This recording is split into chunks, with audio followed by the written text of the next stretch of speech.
Hello mga mamshi. Magandang umaga.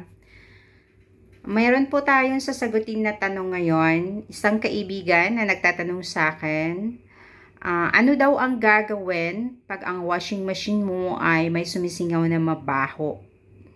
So ayan, titingnan natin kung ano kasi meron din akong naaamoy sa aking washing machine. So tinatry ko siya na solusyonan kung paano. So dito kasi mga mamshi, ayan, maraming itim yan dito na stuck yung tubig. So ang ginawa ko, nilalagyan ko lang siya ng bleach.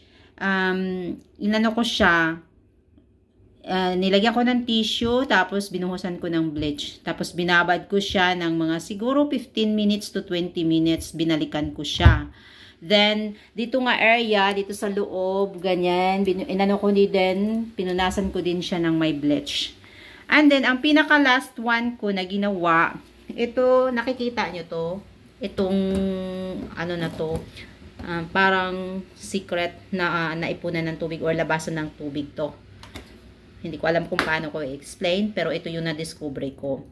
So, dito pala, pag hindi natin alam, lalo na itong mga first timer pa na hindi pa alam sa mga ganitong klaseng washing machine, dito pala guys, is pwede natin itong buksan kasi may marami palang tubig na naiipon dito. So ito ang dahilan kung bakit siya bumabaho. Nakikita nyo guys, ayan, umaano na siya, mga mamshi, lumalabas na siya. So pag yan, kasi nalinisan ko na siya nung nakaraan, kaya pala siya mabaho talaga, as in mabaho, nakastack na tubig pala yan. Diyan pala yan, nag-stack ng tubig. Then, ang dami palang dumi.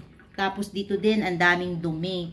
So, nilinisan ko siya, binabrush ko siya, binabad ko siya sa bleach. Ayan. So, nakikita nyo, wala na siya, hindi na siya masyadong madumi sa loob. Kasi nga, nalilinis ko na siya last time. So, this is the second time na nilinis ko yung washing machine namin. So, ngayon, hindi na siya mabaho. Napagaganda na ng singaw kasi wala na palang stock. So, yan mga mamshi, pag meron palang nakastock na tubig dito sa loob, dyan pala nanggagaling ang amoy na sumisingaw dito. So, kung mayroon kayong mga washing machine na kasing problema ng kaibigan ko, na mabaho daw, pati yung kahit nalabhan na or na ano na yung ano nila, damit nila, ay mabaho pa rin daw. So, i-try nyo, i-check nyo dito, baka sakaling makatulong din ako. Kasi ganun lang din ang ginawa ko. Binuksan ko siya, sa awa naman, ay accomplishment ang ginawa ko. Wala siyang amoy. So, nung first time na binuksan ko ito, sobrang baho talaga. So, ngayon, wala na. Hindi na siya mabaho. So, yan lang mga mamshi ang aking tips for today.